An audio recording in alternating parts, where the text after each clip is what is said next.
Previously on Elephant Diaries, I met up with an old friend, Wendy. She seems to be having a bit of an identity crisis, more interested in interacting with people than elephants. And a tiny 3-week-old baby elephant was rescued when he collapsed in the wild.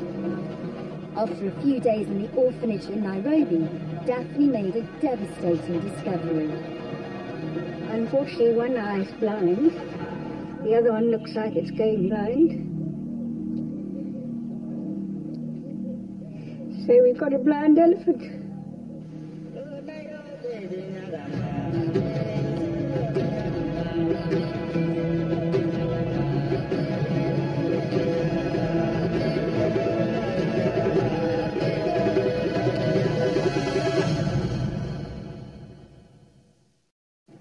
We're following the stories of a group of orphan baby elephants in Kenya. All of them have been rescued by the David Sheldrick Wildlife Trust and brought to a unique orphanage in Nairobi. Here they're reared and nurtured by a team of 20 dedicated keepers under the guidance of the orphanage founder, Dame Daphne Sheldrick. The ultimate aim is to get them back to the wild in Tsavo National Park. Undololo is the newest arrival, and despite his blindness, he's making steady progress. The other orphans are out in the bush, but for now, Undololo is being kept in isolation. Everyone adores him, especially head keeper Edwin. He's a very clever boy, very selective, because at the moment he tries to smell around all the keepers and can find out the favorites among the keepers. And in return, they attend to his every need, protecting his delicate ears with sun cream and shading him from the midday sun. They're determined to give him the best chance of survival, and what's giving everyone hope is that the vet thinks his blindness might be curable. Everybody is pity about him, and everybody is worried about him, so everybody wants to take care of him. Everybody wants to be concerned with him. Everybody wants to be close to him, to see that he can actually improve. Only time will tell if his eyesight will get better, but hopefully he should be well enough to meet the other little orphans very soon. But for now, playing with the big boys and girls is out of the question. Their games are far too exciting, and there's a reason for this. All of these elephants have had a really tough start to life. They've all experienced tragedy, and they've all had to grow up and learn lessons far quicker than they would have done in the wild. But nevertheless, they're still very young, so it's still important for them to get some exercise, let off some steam, and have some fun. And what better way to do that than a good old game of football?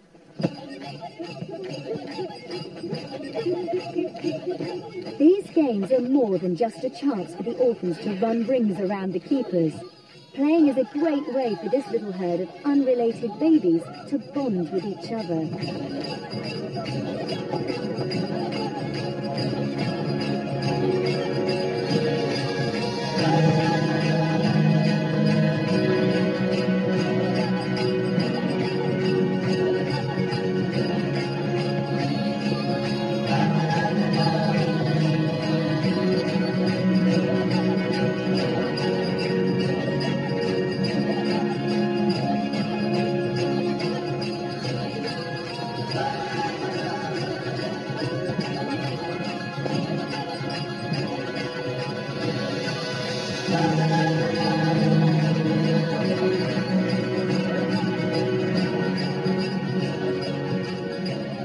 The friendships the little elephants form here in Nairobi are for life.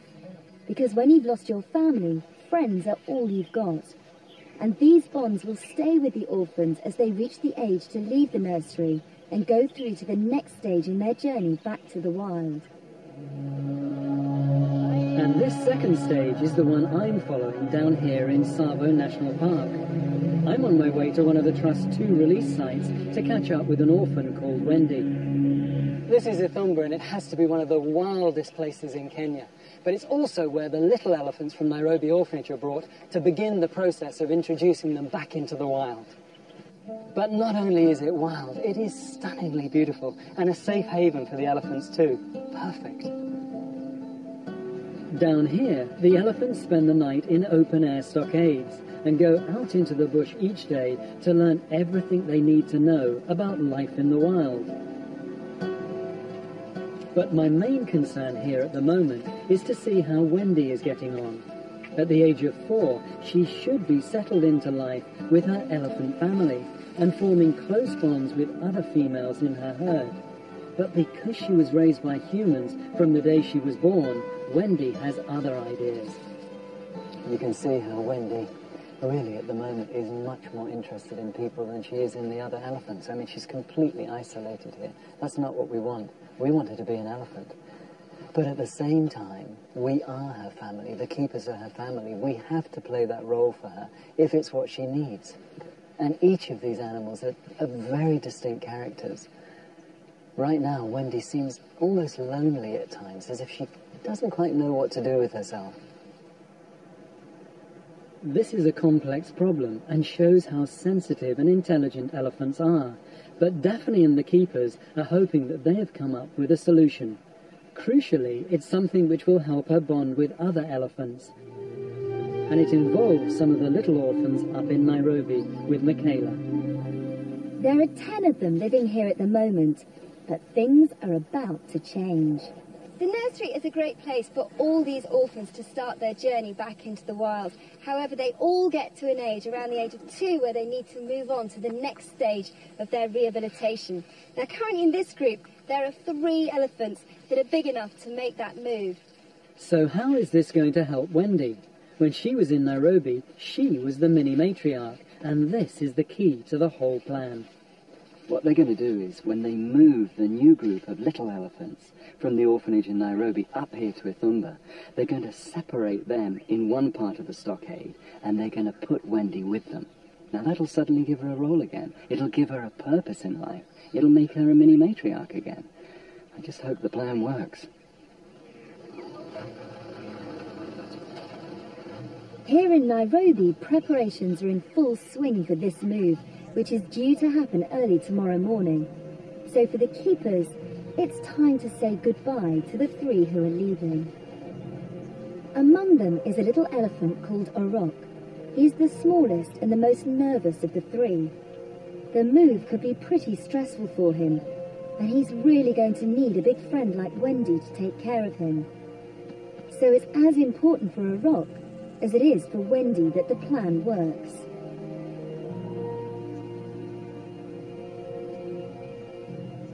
Back at the stables, the trucks are ready and waiting to take all 3 to their new life.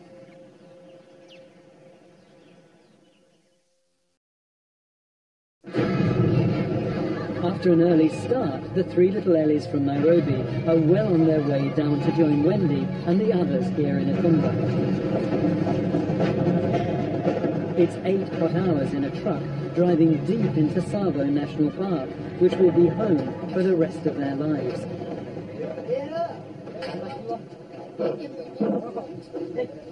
Here they come.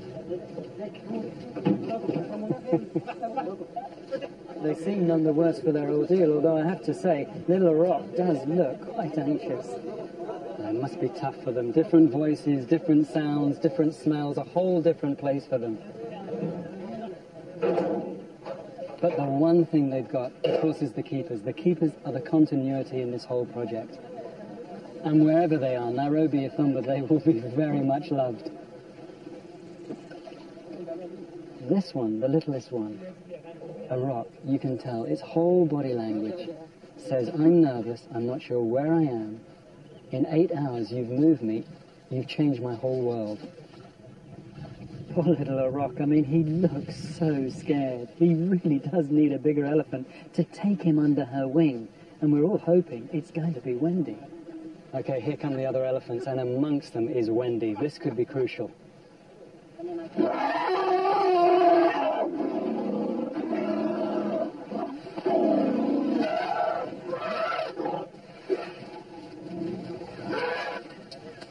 Okay, what does that say in elephant language? I reckon it says there's something going on here, and we want to know what it is. The whole herd are so excited, and the little ones are being thoroughly checked over. Just reassuring, just touching, feeling.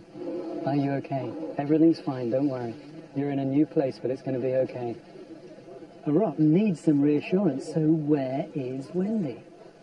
There she is, and how typical. She's taking no interest, just doing her own thing. Let's hope the enthusiasm of the others rubs off on her and she starts to feel maternal towards these little ones. She's going to be put in charge of them in the stockade tonight, and during the night is when a rock will need her most. But it's not only the Athumba herd meeting new friends. Up in Nairobi, the keepers have decided that Undololo is finally ready to meet the other orphans. He's been kept apart from them till now, as he's been too weak to meet them. But now he's getting so much stronger, it's time to say hello. Despite their overwhelming curiosity, the bigger orphans are being very gentle and careful, and seem to be able to sense Ndololo's fragility. But doting Edwin and the keepers are watching very closely to make sure their precious little elephant is coping.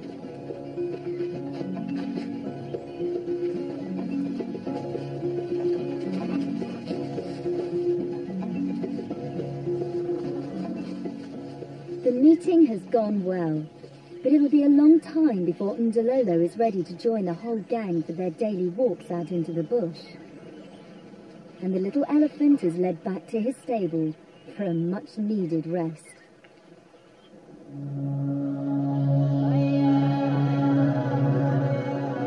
Down here in Athumba, the Ellies are heading for bed. An area of the stockade has been sectioned off so that Wendy can be put in charge of the 3 new arrivals. This is her chance to be a mini matriarch again, and for a rock, a chance to get some much-needed TLC. It's a little bit like kids at their first night at boarding school. The 3 new ones, off by themselves, where they feel safest with the keepers. The 3 that know the ropes, including Wendy, but just very relaxed, as you'd expect. They know the routine here. Our new ones don't yet. Little Rock seems quite stressed and is looking for comfort, but no one is interested. You can imagine how different, though, this is. This setup for our 3 little elephants from Nairobi, because normally, at this time of the day in the evening, they'd be going back to a stable, their own place to sleep, with their keeper. Suddenly, this is big and scary. What's this about? Poor little Rock is getting pushed around, and it's Wendy that's doing it. There are a couple of other older elephants in there as well, and they're following her lead, pushing and shoving. This is not quite going to plan. But what they don't realize is they're being watched from next door. You see the way Nassalot, she's one of the bigger elephants, is just thinking, what's happening here? I want to go and check those little ones out. And that's exactly what you'd expect for one of these bigger elephants, acting as an auntie. She's not the matriarch, but she's a very, very caring elephant. She's desperate to get in there and look after the little ones. But this is supposed to be Wendy's job. You know, Wendy is so naughty. It's not what I expected. I was hoping that she was going to sort of smother these little ones with a bit of love, but instead it's just like, you know, what are you doing here? And she's pushing them out of the way. You can see right there, actually getting quite shovey, quite pushy. Hang on, what's this? Okay, the keepers are putting Nassalot in with the little ones, and they certainly look pleased to see her. Oh, look. Just look at them. Now that's interesting. That was Wendy just being basically told, sorry, you're not going to stay with those little ones. Maybe she was being a bit too rough. Nassalot's immediately taking over the babysitting of these little ones, comforting and soothing them. You can see the effect she's having. They're so much more relaxed, and the whole atmosphere has calmed right down. So for the first night, these little ones are going to have a very, very big sister, and it's not going to be Wendy. But the big question is, what's going to happen to Wendy? How are they ever going to get her to bond with the rest of the herd now?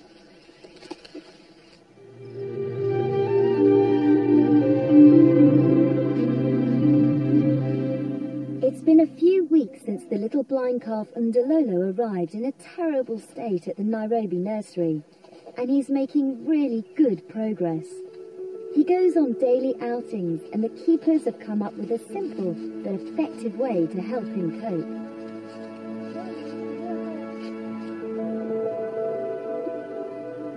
The first day we took him out, he was very happy to go out with the keeper, trying to make a sound with a stick.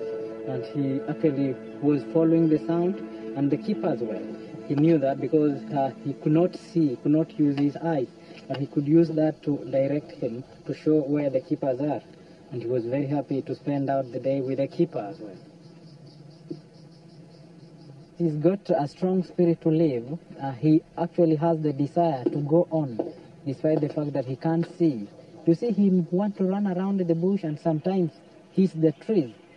So he doesn't mind being blind. He wants to behave like a real wild elephant, despite the fact he's blind. He's still under treatment for his eye condition, but it's too early to tell if it's working.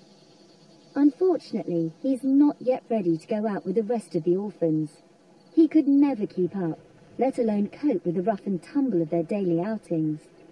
In the afternoons, it's often time for a bit of exploration, and today we're taking our little orphans to the quarry. The quarry is full of beautiful, soft, iron-rich red earth, and the eddies love it. Every time these elephants come to this quarry, they seem to have a good time. They just love to get stuck in and have a good old dust bath. It does have a purpose. It cleans them, it protects them from the sun, gets rid of parasites. But you know what? At this age, I think it's more to do with having fun and just getting dirty.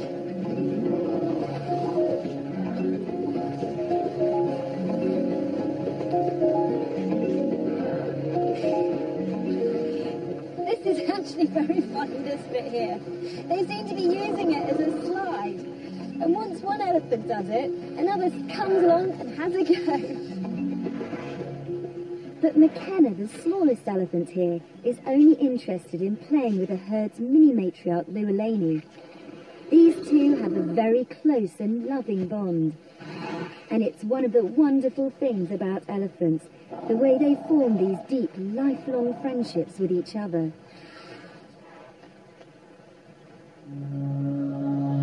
This is something I'm hoping to see as I head back towards the Athumba stockade. It's been a couple of weeks since I was last here, and I'm hoping that Wendy has started to bond again with the other elephants. But first, I want to check out a rock. As the keepers say, he's formed a strong attachment to one of the older elephants, and I've arrived just in time for midday milk. Look at that, look at the dust, look at the excitement. This is the last group of elephants, and amongst them there, in the middle, that's the one I've been waiting for. That's a rock. Now, he's one of the ones that we moved from Nairobi just recently. And he has made a relationship with Nassalot. She's like his mum. And wherever she goes, he tries to follow. Just coming through the middle here, the tiniest of all. Looking just a touch confused, but knows what's good for him. And just going past him, well, I think that's Nassalot. That's his surrogate mother. Just a touch of nervousness, and you'd expect it. This little elephant didn't come to the orphanage until he was 18 months old. So he knew all about his wild family. He knew what he was missing. When he was orphaned, his mother got sick, she died. And a year and a half, he was suddenly torn away from his complete support system. Look. Now, you see, nervous, where's Mum? Where's my new mum? He's looking for Nassalot. Where is she? He's on the search, look. Look at the difference between him and the other elephants. All the other elephants quiet, relaxed, and he's looking for somebody. Here comes Nassalot. See the trunk go out? And that's what he needs right now. He needs that reassurance. The keepers are not enough for him. And that's the reason why Nassalot actually joins a rock. To keep him calm, to keep him settled. Totally different behaviour now. Once Mum's that big presence behind him, just reassuring. And of course that's what he'd get from his mother.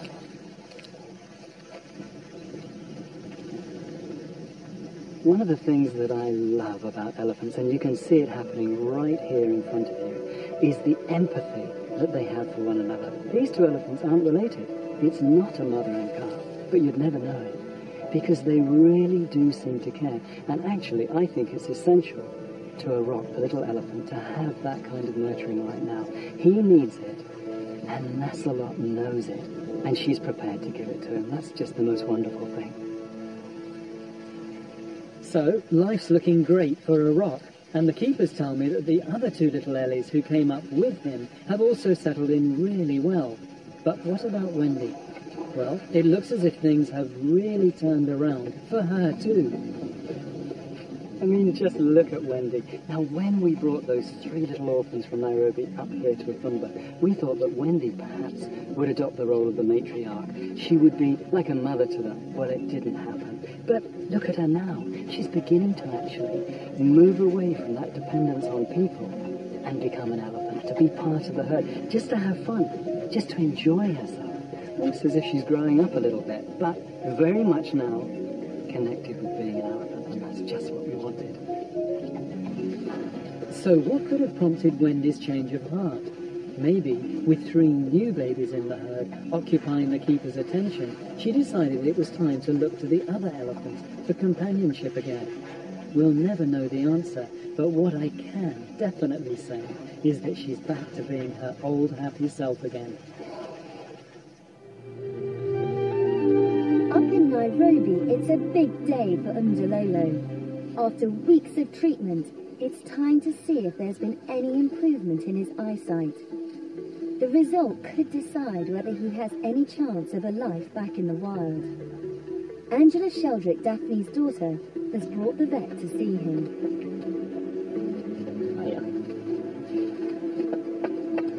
Angela, there's no question. The opacity is much reduced. There's no question of that. And he is a bit visual. He didn't even... He could see me. He could distinguish my silhouette, and that's why he was looking at me. But also, all his other senses have compensated. Yeah. That's the bird eye, Sanjay. Yeah. No, I can see the fungus. I can see it. This is really good. I'm not surprised he can see so well. So you think there's definitely some vision? Yeah, definitely. Definitely. Yeah.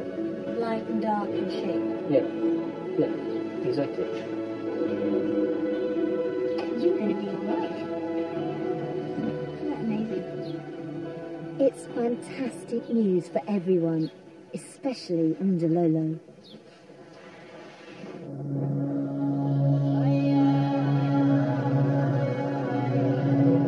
It's nightfall in Ithumba, and the elephants have returned to the stockade. They sleep behind electric fences to keep them in and predators out. Using specialized equipment, I'm going to get a unique insight into what Wendy and Arok do once the lights go out. It's such a privilege to come up to the stockade at night. I mean, it's a different world. Because after all, remember, the night, particularly for the little ones, must be really scary. Little Arok, recently having moved here from Nairobi, I mean, if it wasn't for Nassalot, this big elephant that's acting as mum to them, this would be a really tough time for them.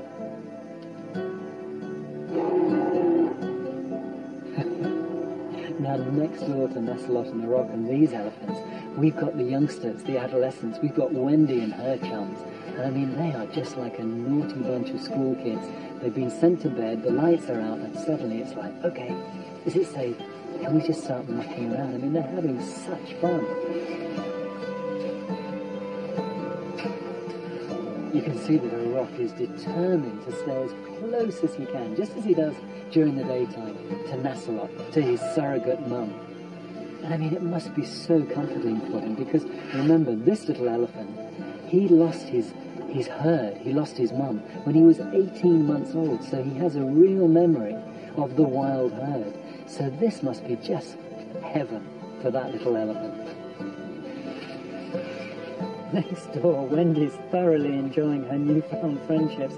She's not allowing her sleepover chums to get any rest at all. You can see Nasselot's eyes now just beginning to droop. She's obviously very tired, and the reason I'm sure it is because she's got new responsibilities. She's got a little elephant, little rock, to look after, and it's obviously taking out of her. There she goes. Nasselot's finally given in. She's just toppling over, just going down on her side. Oh, that must feel so good.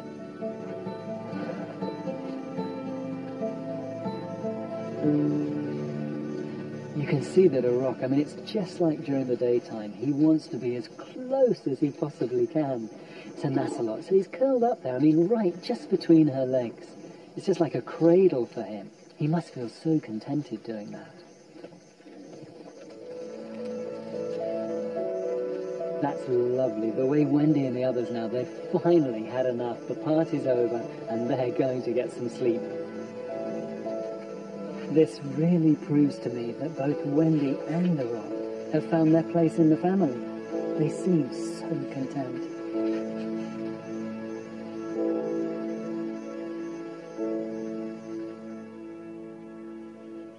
Up in Nairobi, morning brings unexpected and totally devastating news. Little Ndololo has died very suddenly, and the keepers are in shock.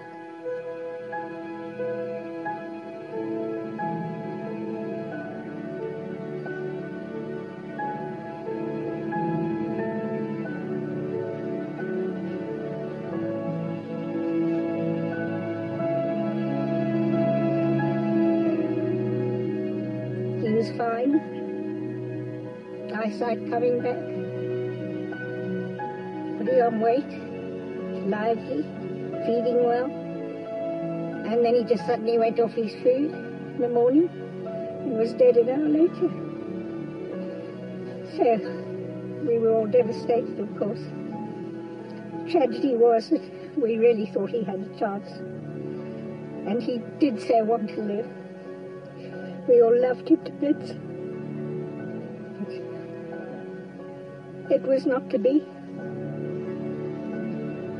Edwin has seen his share of tragedies here, but this death has hit him very hard. I feel very sad and very shocked about it, because I love that baby elephant.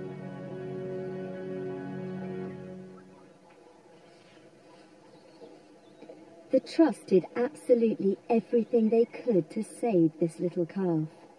Across their 3 centres, they currently care for over 50 orphaned elephants, but almost the same number have been rescued and not made it. And these are tough statistics for the team to live with. Every elephant is precious, but for Daphne and the whole team in Nairobi, this particular little elephant will never be forgotten. And the fight to save Kenya's wild orphans will go on. Next time on Elephant Diaries, we've just heard from Daphne that another orphan has been brought into the stockade up at Boy, and I'm just hoping that it's in a lot better condition than little Ndololo was. Let's go and check him out.